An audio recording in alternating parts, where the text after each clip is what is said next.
ಇನ್ನು Surjewala 1-to-1 meeting ಮಾಡ್ತಾ ಇದ್ದಾರೆ. ಒಬ್ಬೊಬ್ಬ ನಾಯಕರನ್ನು ಕರೆಸಿ ಮಾತಾಡ್ತಾ ಇದ್ದಾರೆ. ಅಸಮಾಧಾನಿತರು ಯಾರ್ಯಾರಿದ್ದಾರೆ ಅವ್ರ ಜೊತೆಗೂ ಕೂಡ ಮಾತಾಡ್ತಾ ಇದ್ದಾರೆ. ಸುರ್ಜೇವಾಲಾ ಬೆಂಗಳೂರಿಗೆ ಬರ್ತಾರೆ ಅನ್ನುವಂಥ ಅಭಿಪ್ರಾಯ ಇದೆಯಲ್ಲ, ಇದಕ್ಕೆ ಸಂಬಂಧಪಟ್ಟಂಗೆ ಮೈಸೂರಿನಲ್ಲಿ ಮುಖ್ಯಮಂತ್ರಿ ಸಿದ್ದರಾಮಯ್ಯ ಹೇಳಿಕೆ ಕೊಟ್ಟಿದ್ದಾರೆ. ಏನು ತೊಂದರೆ, ಸಂಘಟನೆ ಬಗ್ಗೆ ಕೇಳ್ತಾರೆ. ಉಸ್ತುವಾರಿ ನಾಯಕರಲ್ವಾ, ಅವ್ರ ಕೆಲಸ ಅವ್ರು ಮಾಡ್ತಾರೆ ಅಂದಿದ್ದಾರೆ ಸಿದ್ದರಾಮಯ್ಯ. ಯಾಕಂದರೆ ಇದೇ CM ಅವ್ರ ಎದುರುಗಡೆಗೆ ಕಂಪ್ಲೇಂಟ್ ಕೊಟ್ಟಿದ್ರು ಕೆಲ ಜನ ಸುರ್ಜೇವಾಲಾ ಅವರ ಬಗ್ಗೆ. ಅದನ್ನು ಕೂಡ ಗಮನಿಸಬೇಕು.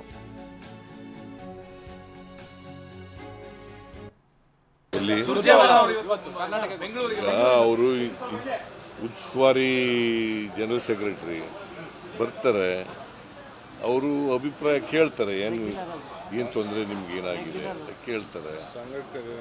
ಸಂಘಟನೆ ಏನೇನು ಮಾಡಬೇಕು ಅಂತ ಕೇಳ್ತಾರೆ. ಅದು ಬಿಟ್ಟರೆ ಅವರು ಉಸ್ತುವಾರಿ ಕೆಲಸ ಅದುವಲ್ಲ ಅವ್ರು ಮಾಡ್ತಾರೆ. ಇಲ್ಲಿ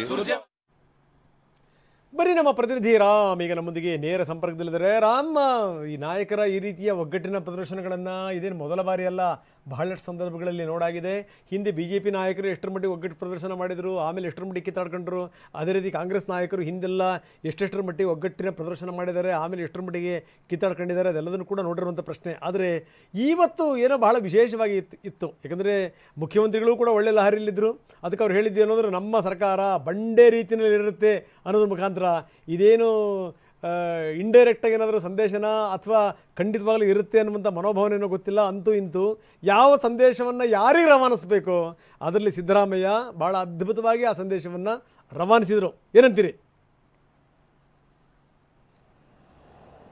ರಂಗನಾಥ್, ಖಂಡಿತವಾಗಿಯೂ ತಾವು ಹೇಳಿದಂಥದ್ದು 100ಕ್ಕೆ 100 ಸತ್ಯ. ಯಾಕಂದರೆ ಸದನದ ಒಳಗಡೆ DK ಶಿವಕುಮಾರ್ ಕುಮಾರಸ್ವಾಮಿಯವರು CM ಆಗುವಂಥ ಸಂದರ್ಭದಲ್ಲಿ ಕೈ ಎತ್ತಿ ಹಿಡಿದಂಥದ್ದು ಸಾಕಷ್ಟು ಸದ್ದು ಮಾಡಿತ್ತು. ಆದರೆ ನಂತರದ ಬೆಳವಣಿಗೆಯಲ್ಲಿ ಎಲ್ಲವೂ ಸಹ ರಾಜ್ಯದ ಜನರು ಗಮನಿಸಿದ್ದಾರೆ. ಆದರೆ ಇವತ್ತಿನ ಒಂದು ಏನು CM ಸಿದ್ದರಾಮಯ್ಯ ಅವರ ಒಂದು ಹೇಳಿಕೆ ಇದೆ, ಅದು ಸಾಕಷ್ಟು ಸಂದೇಶಗಳನ್ನು ಯಾರಿಗೆ ತಲುಪಿಸಬೇಕು ಖಂಡಿತವಾಗಿಯೂ ಅದು ತಲುಪಿಸಿದೆ. ಏನು ಒಂದು ಕಡೆ ರಾಜ್ಯ ಕಾಂಗ್ರೆಸ್ ನಾಯಕರೇ ಸೆಪ್ಟೆಂಬರ್ನಲ್ಲಿ ಮಹಾಕ್ರಾಂತಿ ಆಗುತ್ತೆ ಅನ್ನೋ ಒಂದು ಮಾತುಗಳನ್ನ ಆಡ್ತಾ ಇದ್ದಾರೆ. ಇದು ಸಾಕಷ್ಟು ಚರ್ಚೆಗೆ ಕಾರಣವಾಗಿದೆ. ಮತ್ತೊಂದು ಕಡೆ ವಿಪಕ್ಷ ನಾಯಕ ಅಶೋಕ್ ಸೇರಿದಂತೆ BJP ನಾಯಕರುಗಳು ವಾಗ್ದಾಳಿಯನ್ನು ನಡೆಸ್ತಾ ಇದ್ದಾರೆ, ನಾಯಕತ್ವ ಬದಲಾವಣೆ ಬಗ್ಗೆ ಮಾತನಾಡ್ತಾ ಇದ್ದಾರೆ.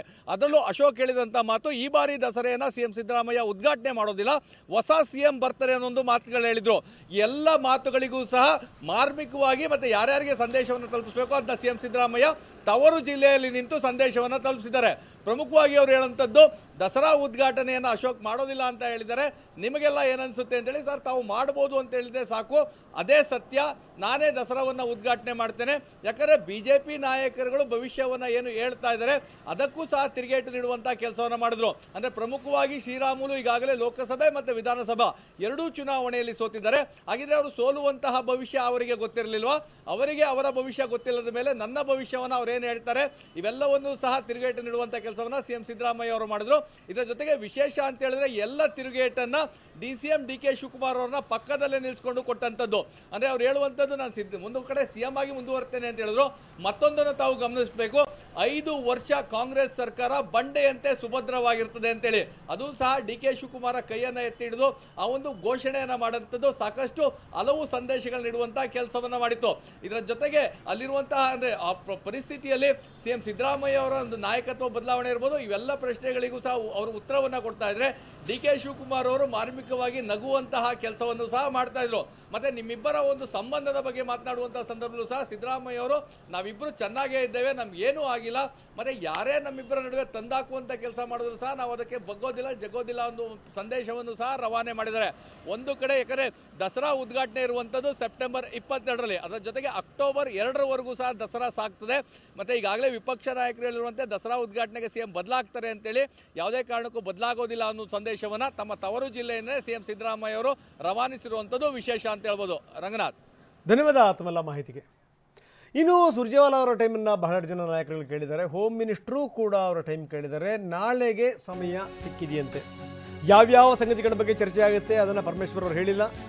ನಾನು ಸಮಯ ಕೇಳಿದ್ದೆ, ನಾಳೆ ಮಧ್ಯಾಹ್ನ ಬನ್ನಿ ಎಂದಿದ್ದಾರೆ, ನಾನು ಹೋಗ್ತಾ ಇದ್ದೀನಿ, ಇಷ್ಟು ಮಾತ್ರ ಹೇಳಿದ್ದಾರೆ ಪರಮೇಶ್ವರ್. ಬೆಂಗಳೂರಿನಲ್ಲಿ ಡಾಕ್ಟರ್ G ಪರಮೇಶ್ವರ್ ಮಾತಾಡಿದ್ದಾರೆ. ನಾಳೆ ಏನು ಮಾತಾಡ್ತಾರೆ ಅನ್ನುವಂಥದ್ದು ಇಂಪಾರ್ಟೆಂಟ್. ಯಾಕಂದರೆ ಅವ್ರು ಹೇಳಿರುವಂಥ ಪ್ರಕಾರ ಅವರ ವೈಯಕ್ತಿಕ ಅನ್ನುವಂಥ ಮಾತನ್ನು ಅವ್ರು ಹೇಳಿದ್ದಾರೆ. ಗೊತ್ತಿಲ್ಲ ನನಗೆ, ನಾನು ಕೂಡ ಕೇಳಿದ್ದೇನೆ ನಿಮಗೆ ಯಾವ ಉದ್ದೇಶಕ್ಕಾಗಿ ಕರೀತಾ ಇದ್ದಾರೆ ಅಂತ ಗೊತ್ತಿಲ್ಲ. ಪಕ್ಷದ ಸಂಘಟನೆ ಬಗ್ಗೆ ಮಾತಾಡ್ಬೋದು ಅಂತ ನಾನು ಊಹೆ ಮಾಡ್ಕೊಂಡಿದ್ದೇನೆ. ಯಾಕೆಂದರೆ ಮುಂದೆ ಚುನಾವಣೆಗಳು ಕೂಡ ಬರ್ತಾ ಇವೆ, ಲೋಕಲ್ ಬಾಡಿ ಎಲೆಕ್ಷನ್ಸ್ಗಳು ಬರೋವಂಥದ್ದಿದೆ. ಪಕ್ಷ ಸಂಘಟನೆ ವಿಚಾರದಲ್ಲಿ ಮಾತಾಡ್ಬೋದು ಅಂತ ಅಂದ್ಕೊಂಡಿದ್ದೀನಿ. ಕೆಲವು ಸಂದರ್ಭದಲ್ಲಿ ಹೈಕಮಾಂಡ್ನವರು ಮಧ್ಯಪ್ರವೇಶ ಅಂದರೆ ಅವರ ಕೆಲಸ ಅಲ್ವಾ ಅದು.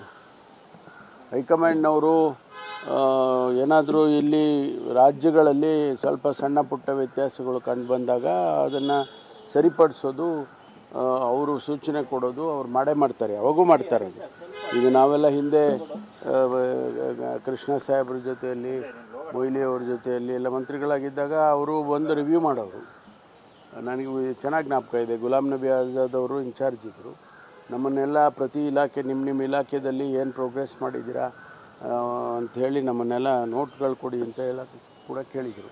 ಹಾಗೆ ಬರ್ತಾ ಇದು ಹೈಕಮಾಂಡು ನಮಗೆಲ್ಲ ಅವರೇ ತಾನೆ ಮಾರ್ಗದರ್ಶನ ಕೊಡೋರು, ಹೈಕಮಾಂಡ್ನವರೇ.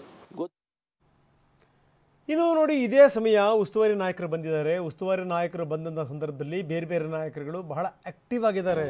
ಈಗ ಈಶ್ವರ್ ಖಂಡ್ರೆ ವಿರುದ್ಧ ದೂರು ಕೊಡಲಿಕ್ಕೆ ಒಂದೆರಡು ಜನ ಸಜ್ಜಾಗಿದ್ದಾರೆ. ಬೀದರ್ ಜಿಲ್ಲಾ ಕಾಂಗ್ರೆಸ್ ನಾಯಕರು ಈಶ್ವರ್ ಖಂಡ್ರೆ ಅವರ ವಿರುದ್ಧವೇ ದೂರು ಕೊಡಬೇಕು ಅಂತ ತೀರ್ಮಾನಿಸಿದ್ದಾರೆ. ಇದಕ್ಕೆ ಸಂಬಂಧಪಟ್ಟಂಗೆ ಒಂದು ಮನವಿಯನ್ನು ಕೊಟ್ಟು ವಿವರಣೆ ಕೊಡೋಕೆ ಟೈಮ್ ಕೊಡಿ ಅಂತ ಕೂಡ ಕೇಳಿದ್ದಾರೆ. ರಾಜಶೇಖರ್ ಪಾಟೀಲ್, ಮಾಜಿ MLC ಅರವಿಂದ್ ಕುಮಾರ್ ಅರಳಿ ಮನವಿ ಮಾಡಿದ್ದಾರೆ ಸುರ್ಜೇವಾಲಾ ಅವರಿಗೆ. ಇವರು ಹೇಳಿದ್ರಂತೆ 2 ದಿನ ರಾಜ್ಯದಲ್ಲಿ ಇರ್ತೀನಿ, ಬಂದು ಭೇಟಿ ಮಾಡಿ ಅಂತ. ಏರ್ಪೋರ್ಟ್ ತನಕ ಹೋಗಿದೆ ಇದು ದೂರು. ಏರ್ಪೋರ್ಟಲ್ಲೇ ಅವ್ರನ್ನ ಭೇಟಿ ಮಾಡಿ ನಾವು ನಿಮ್ಮ ಹತ್ರ ಮಾತಾಡಬೇಕು ಅಂತ ಹೇಳಿದ್ದಾರೆ. ಖುದ್ದು ರಾಜಶೇಖರ್ ಅವರೇ ದೂರು ಕೊಟ್ಟಿದ್ದಾರೆ. 2 ದಿವಸ ಇರ್ತೀನಿ ಅಂತ ರಾಜಶೇಖರ್ ಅವರಿಗೆ ಮತ್ತು ಅರಳಿಯವರಿಗೆ ಹೇಳಿದಾರಂತೆ ಉಸ್ತುವಾರಿ ನಾಯಕರು. ಏನು ವಿವರಣೆ ಕೊಡ್ತಾರೆ, ಏನು ಎತ್ತ ನೋಡಬೇಕು.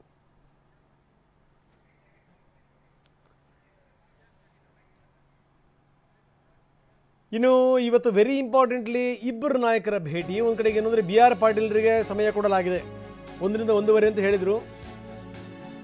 ಅದಕ್ಕೋಸ್ಕರ ಕಾಯ್ತಾ ಇದ್ದಾರೆ BR ಪಾಟೀಲ್ KPCC ಕಚೇರಿಗೆ ಬಂದು.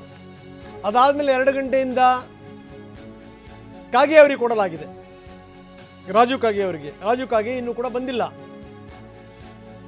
BR ಪಾಟೀಲ್ ಮಾತ್ರ ಬಂದು ಕಾಯ್ತಾ ಇದ್ದಾರೆ. ಮುಂಚಿತವಾಗೇ ಬಂದು ಕಾಯ್ತಾ ಇದ್ದಾರೆ. ಅದಾದಮೇಲೆ KPCC ಕಚೇರಿಯಿಂದ ಈಗ ವಾಪಸ್ ತೆರಳಿದಾರಂತೆ BR ಪಾಟೀಲರು. ಸಮಯ 1:30ಕ್ಕೆ ಕೊಡಲಾಗಿತ್ತು, ಆದರೂ ಅವರು 20 ನಿಮಿಷ ಮೊದಲೇ ಬಂದಿದ್ದಾರೆ. ಇನ್ನು ರಾಜು ಕಾಗೆ ಅವರಿಗೆ 2ರಿಂದ 2:30 ಟೈಮ್ ಕೊಟ್ಟಿದ್ದಾರೆ. ಪುಟ್ಟಸ್ವಾಮಿ ಗೌಡರಿಗೆ 2:30ರಿಂದ 2:50, ಸುಬ್ಬಾರೆಡ್ಡಿಗೆ 2:50ರಿಂದ 3:10. ನಾವು ತೋರಿಸ್ತಾ ಇದ್ದೀವಿ ಸ್ಕ್ರೀನ್ನ ಎಡಭಾಗದಲ್ಲಿ ನೀವು ನೋಡ್ತಾ ಇದ್ದೀರಿ. ಪ್ರದೀಪ್ ಈಶ್ವರ್ಗೆ 3:10ರಿಂದ 3:30, 20 ನಿಮಿಷ ಟೈಮ್ ಕೊಟ್ಟಿದ್ದಾರೆ. ಇದು 1 to 1 ಚರ್ಚೆ. 1:30ಕ್ಕೆ BR ಪಾಟೀಲರಿಗೆ ಟೈಮ್ ಕೊಡಲಾಗಿದೆ. ಸುರ್ಜೇವಾಲಾರಿಂದ ಬುಲಾ ಬಂದರೂ ಕೂಡ ಇನ್ನೂ ರಾಜು ಕಾಗೆ ಬಂದಿಲ್ಲ. ಟೈಮ್ ಇದೆ, ಇನ್ನೂ ಪ್ರಶ್ನೆ ಬೇರೆ. ಆದರೆ ಬೆಳಗಾವಿನಲ್ಲೇ ಇರೋದ್ರಿಂದ ಅವ್ರು ಬರುವಂಥದ್ದು ಅನುಮಾನ. ಮಧ್ಯಾಹ್ನ 2 ಗಂಟೆಗೆ ನಿಗದಿಯಾಗಿತ್ತು. ನಿನ್ನೆ ರಾತ್ರಿ ಖುದ್ದಾಗಿ ಕರೆ ಮಾಡಿ ರಾಜು ಕಾಗೆಗೆ ಬನ್ನಿ ಅಂತ ಕರೆಯಲಾಗಿತ್ತು. KPTCL ಮತ್ತು ಸಾರಿಗೆ ನಿಗಮದ್ದು ಮೀಟಿಂಗ್ ಇದೆ, ಹೀಗಾಗಿ ನಾನು ಭೇಟಿ ಮಾಡೋಕ್ಕಾಗಲ್ಲ ಅಂತ ಹೇಳಿದಾರಂತೆ ರಾಜು ಕಾಗೆ. ಹೀಗಾಗಿ ಇವತ್ತು ರಣದೀಪ್ ಸಿಂಗ್ ಸುರ್ಜೇವಾಲಾ ಅವರ ಭೇಟಿಗೆ ರಾಜು ಕಾಗೆ ಬರ್ತಾ ಇಲ್ಲ.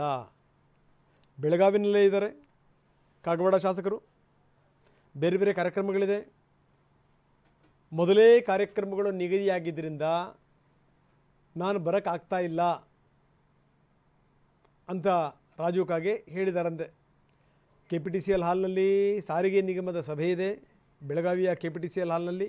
ಹೀಗಾಗಿ ನಾನು ಬರಲ್ಲ ಅಂದಿದ್ದಾರಂತೆ ರಾಜು ಕಾಗೆ. ಹಾಗಾದರೆ ನಾಳೆ ನಾಡಿದ್ದು ಇರ್ತಾರಲ್ಲ, ಆ ಟೈಮಲ್ಲಿ ಏನಾದರೂ ಬರ್ತಾರಾ ಗೊತ್ತಿಲ್ಲ. ನಾಳೆ ನಾಡಿದ್ದು ಬರಲಿಲ್ಲ ಅಂತಂದರೆ ತಪ್ಪು ಸಂದೇಶ ರವಾನೆ ಆಗುತ್ತೆ. ಇನ್ನು ಬೇರೆ ಬೇರೆ